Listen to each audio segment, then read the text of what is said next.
Hello, David Bradley. I'm about 5'7". I'm 56 years old. I am in Markham, very close to Toronto. And here we go.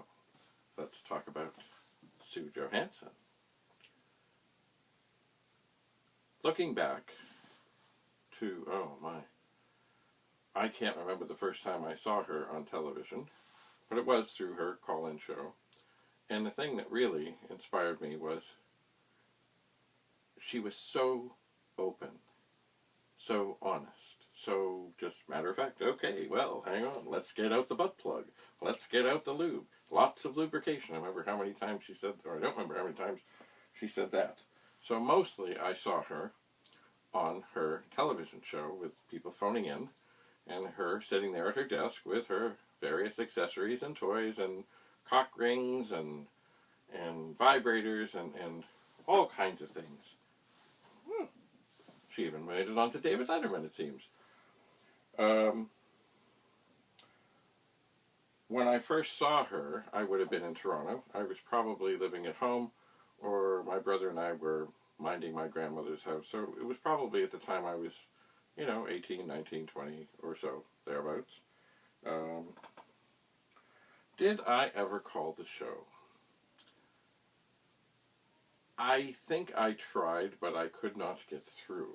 But you see, I have a more unique thing. Actually, I remember one time I was working at a store, Electronics 2001, on Yonge Street, looking at the front door, and she walked by, and I was so tempted, this is when I was in that age group, to run out and talk to her, but I didn't.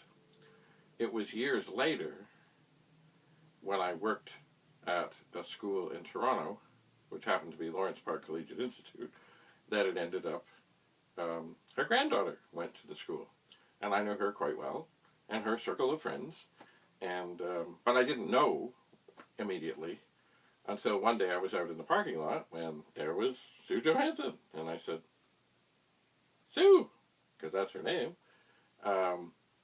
and we talked a little bit, and it's funny, I remember talking to one of the phys ed teachers there who also had a long history in the neighborhood, as in long history in that my grandmother didn't teach her when she went to Bannockburn, but she was in the other class, but she knew of her.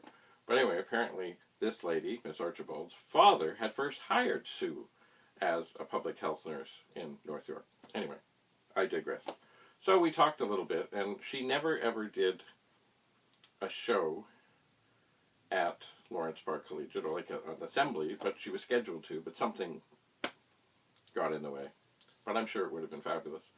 And, when I did bump into her, I mean, it's hard to tell this person that you've seen on TV for so many years and for so long of the effect that they have had on your sexual intimacy and your life and that of your partner or partners. So I didn't do that at the time, tempting as it might have been. I mean, what do you do? Just say, "Hi, Sue. I was thinking about you the first time I got laid, and all that you talked about, and all that you said." But you didn't do that. Let's see what else. Anyway, So anyway, no, I never did get through to the show. But in terms of impact on my life, I would say that certainly for a young person at the time, and I'm sure at any time, these are awkward things that are going on in the world, and awkward feelings, and, what do I do, and how do I, pleasure my partner, and the thing I think that really helped, and that I have found over the years that has helped, is that just her openness and her matter-of-factness that helps even people like me who are shy talk to people about matters of intimacy and intercourse and masturbation and all kinds of things with, no judgment. Just, it's kind of like, we all have to eat, we all have to go to the bathroom. Sex is, as not to quote you, Hefner, but I will, it's just a natural part of life. And hopefully it will be a good part of life. And her answers and her teachings certainly, I think, helped a lot of people, men and women, just understand that it's okay to get and be in a horny state and to find a person who wishes to engage with you in intimacy, but also that it's okay, it's all right, and also things like lots of lubrication. I don't know how many times I heard that, lots of lubrication, and of course back when I was first watching, AIDS was on the rampant, like it was rampant. So I don't know how many times I would say condoms, condoms, condoms, and I mean it's now some 30 or more years later, and I have never been diagnosed with a sexually transmitted disease, and I thank her for that. Not that, I mean, I think I would have been reckless or foolish or whatever, but I mean, those were scary times. People were dying of AIDS. Arthur Ashe died of AIDS. Anyway, she did, I have no doubt, make the sex lives of many, many people much better than they would have been back in the day, and to this day. There are things that, I mean, let me back up a second. I mean, I've worked in high schools for a long time, and I do not go out of my way to ever talk to anybody about really anything, but I don't shy away if somebody decides that they want to come and ask me something. And I we have nurses, I'll consult with them, so I know what. But if someone comes to me with a question, I'll try and much the same way as you, not act like anything is wrong with the fact that this boy or girl or transgender or gay or straight, or I forget all the things, that they're interested in sex. That, well, yeah, sure, they're interested in sex. This is natural. And, so someone might say something, or come and ask me something, and I just try and act much, I think, as she would. So, I mean, I'm not Sue Johanson. I never will be.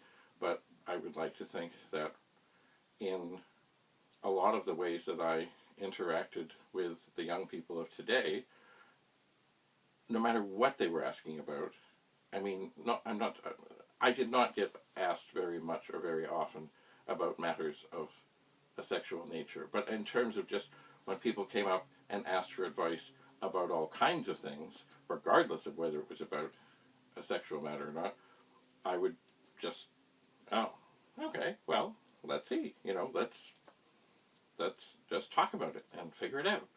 And if it was a matter of, they were thinking about getting involved with somebody or whatever, of course, I remember, I don't know how many times I said, condoms, condoms, condoms. And, people might say, well, I'm not going to do it until I get on the pill. And I'd say, well, yeah, but still, condoms, are good. And other such things as that. And it's funny when you're in, I really think some of the things I learned from her about being approachable and being human and being not threatening and being non-judgmental did rub off on me for the 30 years that I have spent in schools. And as I say, someone might come up and ask me about something with their locker, or they've lost something or whatever. It's not, that's, the whole thing about it is being a safe place and being approachable for whatever the subject would be. And I have no doubt that I not only did well, but excelled at what I did in schools for all aspects of what people might come and ask me. And the 0.1% of the time that it might have been something to do with intimacy, I'm sure I did okay. But the other 99.9% of the time, I was just, I'm here, I'm available, I'm approachable. You got a problem? Don't suffer in silence. Come talk to me. So it's funny, people say, how do we know what effect we have on people? I really credit Sue and other influences in my life with helping me be the best that I can be at the job that I did, in which I know that at times I saved people from suicide And the reason they came to me, or others came to me to warn me about things, was because of the way I was approachable and accessible and non-judgmental and helpful. And really, when it came to Sue, she was there to be helpful. She was there to answer your questions. She was there to demonstrate, somewhat, and just say it like it is. Because, as the song goes, sex is natural, sex is good. Not everybody does it, but everybody should.